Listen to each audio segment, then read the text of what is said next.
సమాచారం సమాచారం సమాచారం టన్నుల కొద్దీ ఆయన సమాచారాన్ని స్వీకరించేవారు. ఎవరండి? మన చంద్రబాబు నాయుడు గారు. ఓకే. సో మేము అట్నుంచి మేము రాజశేఖర రెడ్డి గారి దగ్గరికి వచ్చేటప్పటికి ఈయన టు ద పాయింట్ మన అభిప్రాయం ఏంటో తెలుసుకునేవారు. ఇద్దరు అభిప్రాయాలతో కనుక విభేదిస్తుంటే మీటింగ్లో ఒక ఫైనాన్స్ ఆఫీసరు ఇంకొక ఆఫీసరు మీ ఇద్దరి మధ్యన కొంత భేదాభిప్రాయాలు ఉన్నాయి, నేను ఎవరో ఒకళ్ళ వంతపాడి నిర్ణయం తీసుకోవడం కరెక్ట్ కాదు, కాబట్టి ఈ మీటింగ్ ఇంతటితో క్లోజ్ చేద్దాం, మీ ఇద్దరు మాట్లాడుకోండి, మళ్ళీ ఇంకోసారి రండి అప్పుడు మీటింగ్ పెట్టుకుందాం అని పరిష్కారం చేసేసేవారు.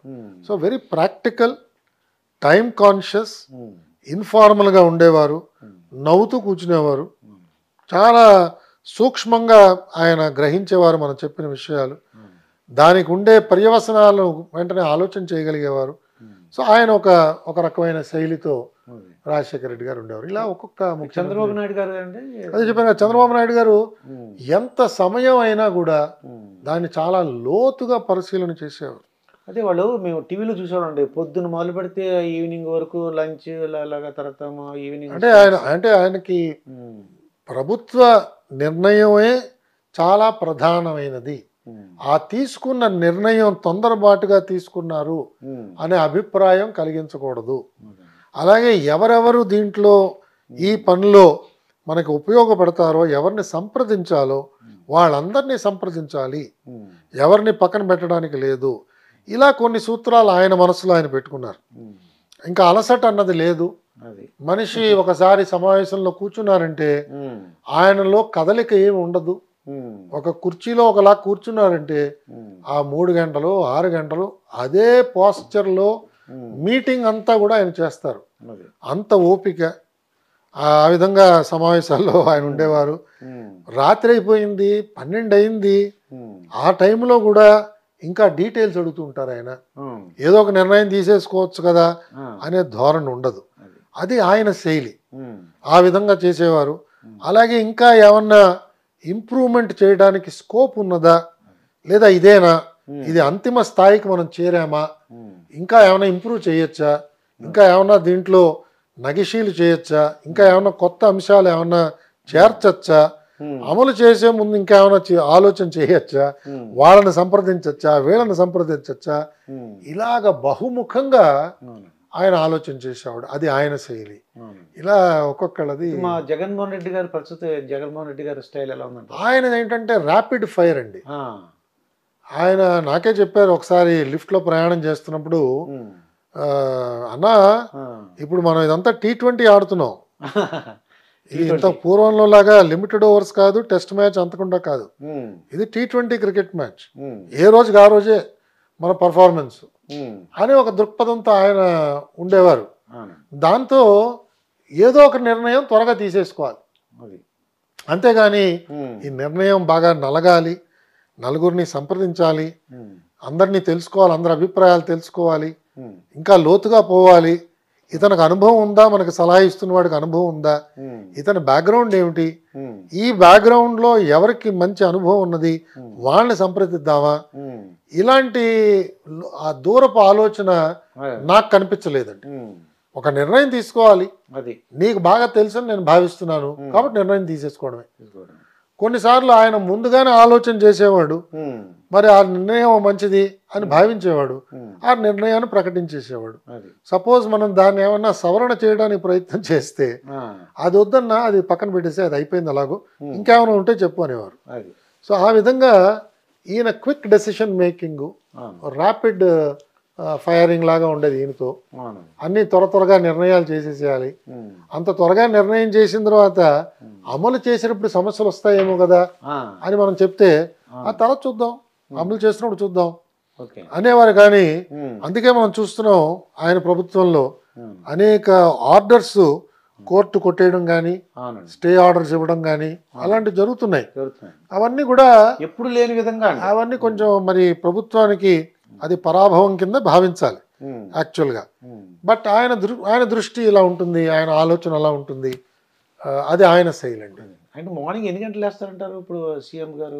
అంటే ఒక్కొక్కళ్ళది ఒక్కొక్క రకమైన అలవాటు అండి. చూసుంటారు కదా, అంటే సుమారుగా 9:30కి ఆయన మొదట కలుస్తారండి. 9:30కి సుమారుగా అప్పట్లో. అంటే చాలా మంది ఏమంటారంటే పొద్దున్నే 5 గంటలు లేస్తారు, ఎక్సర్సైజ్ చేస్తారు. అయ్యో తెలియదు, మనకు తెలియదు అంటారు. ఇవన్నీ మనం వెనికిడే, కానీ నేనేమి ప్రత్యక్షంగా నాకు అలా చూసే అవకాశం ఎక్కడ లభించలేదు. ఆయన మొదటిసారి కిందకి రావడం అది 9:30 నుంచి ఆయన దైనందిన కార్యక్రమం స్టార్ట్ అయ్యేది. నేనున్నప్పటి వరకు నేను చూసిందండి. 6-6:30 కల్లా ఆయన అంతా పెట్టేబేడ సర్దేసుకోవడం, దుకాణం మూసేవారు ఆయన 6కి అంతే. సో మనం అలాగే వీకెండ్స్ ఆయన వచ్చేవారు కాదు. శని ఆదివారాలు సర్వసామాన్యంగా, అంటే ప్రభుత్వానికి హాలిడే ఉంటే ఆయనకు కూడా హాలిడేనే. ఆ విధంగా ఎవరిని కూడా పిలిచేవారు కాదు. కొద్ది మందిని మరీ అవసరం అయితే పిలిచేవారు, లేకపోతే అంటే అట్లీస్ట్ అధికారుల్ని, ఆయన పేషీ స్టాఫ్ని బహుశా పిలిచేవారేమో నాకు తెలియదు.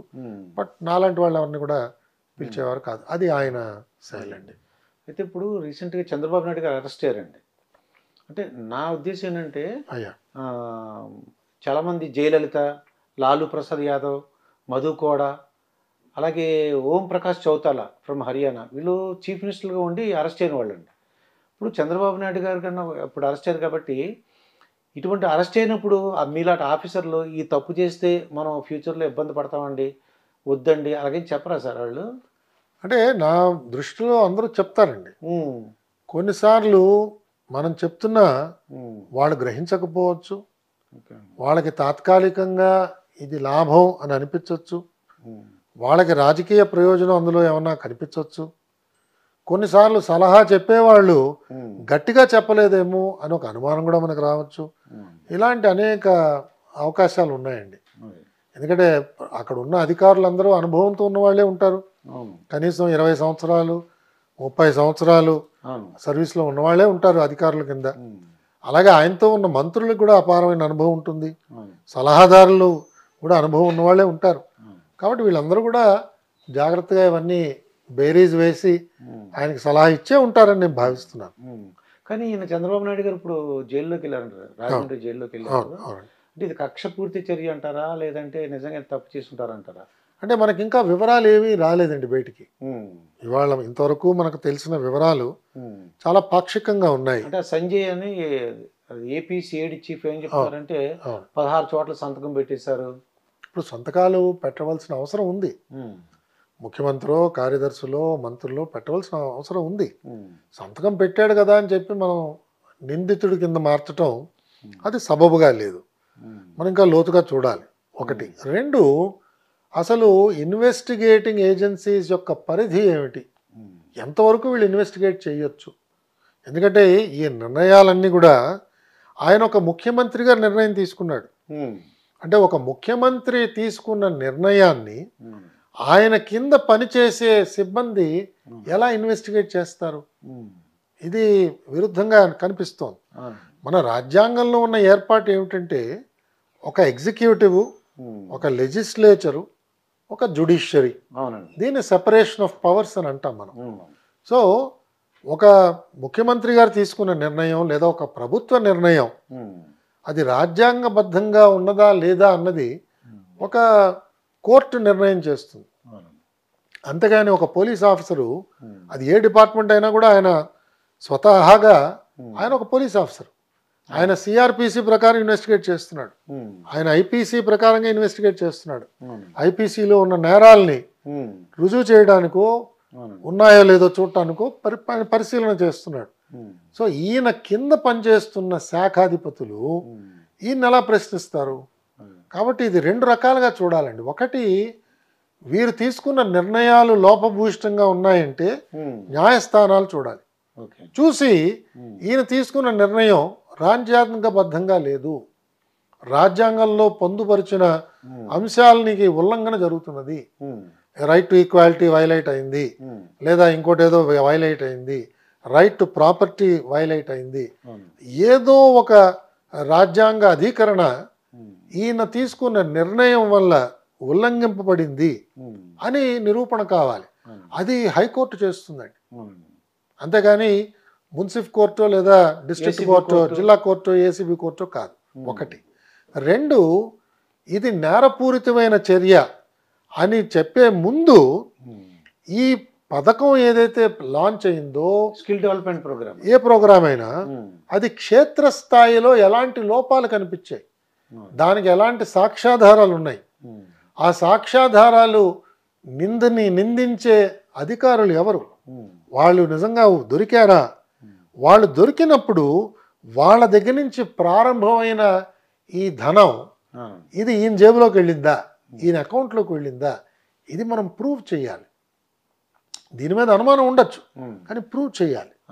ముందు అతని దగ్గర డబ్బు దొరికిందా, అతని దగ్గర దొరికితే ఒకవేళ అతను ఏమైనా చెప్పాడు అనుకోండి, నేను ఇచ్చానండి, ఎలా ఇచ్చావు, బ్యాంకు ద్వారా ఇచ్చావా, బంగారం ఏమైనా చేసి ఇచ్చావా, లేదా ఏమైనా ప్లాట్లు కొనిపెట్టావా, ఆయనకి రిజిస్టర్ చేసావా, ఏమిటి, ఏ రకంగా నువ్వు ఆయనకు లంచం ఇచ్చావు, నువ్వు ఆయనకి లాభం చేకూర్చావు, ఇవన్నీ నిరూపణ అయిన తర్వాత అప్పుడు ఈయనకి నోటీస్ ఇచ్చి ఇదిగో ఈ సాక్ష్యాధారాలు అన్నీ ఉన్నాయి అని చెప్పగలగాలి.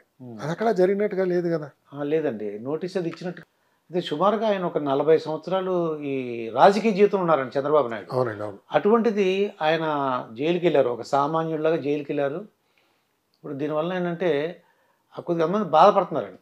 అంటే ఇది అది చేసున్నా సరే ఇంకేదన్నా చేయాల్సింది ఇలా జైలు పంపించకుండా అని అంటున్నారు. అంటే ఇవన్నీ కూడా మనకి ఇవాళ కోర్టు పరిధిలో ఉన్నాయి. అవునండి, కోర్టు నిర్ణయం చేస్తోంది. ఇవన్నీ కూడా కోర్టు ముందు వారి న్యాయవాదులు, అలాగే ప్రాసిక్యూషన్ సంబంధించిన న్యాయవాదులు, వీళ్ళందరూ కూడా చాలా వివరంగా అందులో ఆ సంబంధిత జడ్జి గారు చాలా సమయం వెచ్చించారు అని చెప్పి విన్నాం. కాబట్టి ఇవన్నీ లోతుగానే కొంత పరిశీలన అయింది. కాబట్టి ఇవన్నీ కూడా మనకి చట్టం ముందు మనందరం ఒకటే కాబట్టి దీన్ని మనం ప్రత్యేకంగా తప్పు పట్టడానికి లేదు. నేను అనేది ఏంటంటే రాజ్యాంగ స్ఫూర్తి ఏమిటి, రాజ్యాంగ విధానం ఏమిటి, దాని ప్రకారంగా మనం నడుచుకుంటూ ఉంటే ఇవన్నీ కూడా చాలా సులభంగా అర్థం అవుతాయండి. లేకపోతే దీంట్లో కొన్ని అపోహలు బయలుదేరే ప్రమాదం ఉంది. అండ్ ఇవాళతో మనకి ప్రభుత్వం అంతం కాదు కదా, ఇది నిరంతరం జరిగే ప్రక్రియ. ఇవాళ ఒక ముఖ్యమంత్రి ఈ విధంగా తీసుకున్న నిర్ణయాల్ని ఒక విధంగా మనం పరిశీలన చేస్తే రేపు ఇంకో ముఖ్యమంత్రికి ఇదే జరుగుతుంది, ఒక మంత్రికి జరుగుతుంది, ఒక అధికారికి జరుగుతుంది. ఇవాళ రాజకీయ ఉద్దేశం కావచ్చు, ఏదైనా కావచ్చు, కారణాలు కావచ్చు, అలాంటివి ఈ శిక్షా స్మృతిలోకి చేరకూడదు. అది కొంచెం జాగ్రత్త వహించాలి. పౌరులందరికీ కూడా నమ్మకం పెరిగేటట్టుగా వ్యవస్థని మనం నడపాలి. అప్పుడే మనకి శాంతి భద్రతలు సమాజంలో జాగ్రత్తగా ఉంటాయి. ఒకవేళ శాంతి భద్రతలకి ఎక్కడైనా ఉల్లంఘన జరిగిందనుకోండి, మన దగ్గర పోలీసులు సరిపోరండి. 4 కోట్ల మంది జనాభా, మన దగ్గర ఉండేది పోలీసులు ఎంతమంది అండి, మా అయితే 1-2 లక్షల మంది ఉంటారు. అంతే, ఎలా సరిపోతారు? వీళ్ళందరూ తుపాకీలు పట్టుకుని వీధుల్లోకి వచ్చి కాల్చలేరు కదా. కాబట్టి ఆ పరిస్థితి రాకుండా ప్రభుత్వం మనకి అలాంటి సిగ్నల్స్ వెళ్ళాలండి. న్యాయబద్ధంగా జరుగుతున్న చర్యలు, పూర్తిగా చట్టానికి ఎక్కడ ఉల్లంఘన జరగకుండా జరుగుతున్నది ఈ పర్యవేక్షణ, పరిశీలన. అలాగే ఎవరైతే ఇన్వెస్టిగేట్ చేస్తున్నారో, కోర్టులో వాదనలు వినిపిస్తున్నారో, వాళ్ళు పత్రికా ముఖంగా వచ్చి ఇంటర్వ్యూలు పెట్టడం ఏమిటి, ఇది ఎక్కడా జరగలేదండి. ఎందుకంటే ఈ మధ్యనే సుప్రీంకోర్టు కూడా ఇది గర్హించిందండి, ఇలా చేయకూడదు. ఒక చోట ఇన్వెస్టిగేషన్ జరుగుతున్నప్పుడు, ట్రయల్ అవుతున్నప్పుడు అది ప్రశాంతమైన వాతావరణంలో జరగాలి. మనం న్యాయమూర్తుల్ని ప్రభావితం చేద్దామనే ఒక చర్యలు మనం చేయకూడదండి. ఇవన్నీ కూడా కొంత మనం మన శీలాన్ని, ఇవన్నీ కూడా గొప్పగా చూపించగలిగే చర్యలు. మన శీలాన్ని కాపాడుకోవాలి. శీలాన్ని ఎవరు కూడా శంకించకూడదు. ఇవాళ నడుపుతున్న పోలీస్ యంత్రాంగం, జిల్లా యంత్రాంగం, అలాగే ఇతర ఈ ప్రిజన్స్లో అయితే ప్రిజన్స్, వీళ్ళందరూ కూడా వాళ్ళ శీలాన్ని ఎవరు కూడా శంకించారనుకోండి, అల్లకల్లోలం అయిపోతుందండి. అలా జరగకుండా వాళ్ళు ప్రవర్తించాలి. వాళ్ళ ఉద్దేశం ఏముండాలంటే శిక్షార్హుడు అనే రుజువు అయ్యేంత వరకు కూడా ఇతను నిర్దోషి అనే భావంతోనే మనం చేయాలి కదా. మన కోర్ట్స్ కూడా అదే చెప్తాయి కదా, he's not guilty till he's proved guilty, అంతవరకు ఈజ్ ఇన్నోసెంట్. ఆ దృష్టితోనే మనం వ్యవహారం అంతా కూడా నడపాలి. ఆ నిర్దోషిగా ఒకవేళ వచ్చారా సరే, లేదా దోషి అని తేలిందనుకోండి, శిక్షణా స్మృతిలో ఏముందో దాని ప్రకారంగా శిక్షకు అర్హుడవుతాడు. ఆ విధంగా నడపాలండి. వాళ్ళు జగన్ గారు తలుచుకున్నారు అనుకోండి, అసలు ఇది వదిలేండి అంటే కూడా వదిలేసి ఉన్నాము. అలా ఉండదండి. ఎందుకంటే ముఖ్యమంత్రి గారికి ఒక పరిధి దాకానే ఆయన ఇష్టం. దాని తర్వాత అది స్టేట్ ఇష్టం కదా. స్టేట్ పక్షాన ప్రాసిక్యూషన్ లాంచ్ అవుతోంది. మనం చాలాసార్లు చూసాం, శిక్ష పడ్డ ఖైదీలకి రాష్ట్ర ప్రభుత్వం రెమిషన్ ఇచ్చింది అనుకోండి, అది కోర్టులో ప్రశ్నిస్తున్నారు కదా. ఏమండి, ఈయన ముద్దాయి ఇలా మర్డర్స్లో ఉన్నాడు, ఇతనికి గవర్నమెంట్ అలా ఇస్తోంది అని మళ్ళా పౌరులు వెళ్ళి ప్రశ్నిస్తున్నారు. కోర్టులు మళ్ళా దాన్ని తప్పు పడుతున్నాయి. కాబట్టి ఒక శిక్ష ఎవరైనా చేస్తే దాన్ని రుజువైతే తప్పకుండా ఆ శిక్షకు వాళ్ళు అర్హులేనండి. కొంతమంది జగన్ దగ్గర గారు వర్క్ చేసిన తర్వాత 60 years రిటైర్ అయిన తర్వాత కూడా వాళ్ళు ఎక్స్టెన్షన్ తీసుకున్నారు సార్. మా ఫ్రెండ్ ఇద్దరు ఒకరు ఉన్నారు, అతను జే మురళి అని. అలాగండి. ఆయన కూడా ఎక్స్టెన్షన్ తీసుకున్నారు. అవునండి. అంటే మీలాంటి వాళ్ళకి ఇంట్రెస్ట్ లేదనిపిస్తుంది నాకు చూస్తుంటే. అంటే అది అల్టిమేట్గా నా సామర్థ్యం మీద ఆయనకి నమ్మకం ఉండాలి. అది ఆయనకి నమ్మకం లేదనుకోండి, ఎలా ఉంచుకుంటాడు ఆయన? ఎందుకంటే అది వ్యక్తిగత నిర్ణయం. సో ఆయనకి వ్యక్తిగతంగా నాతో పొసగలేదు, అది నేను పనికిరాని అనిపించింది ఆయనకి.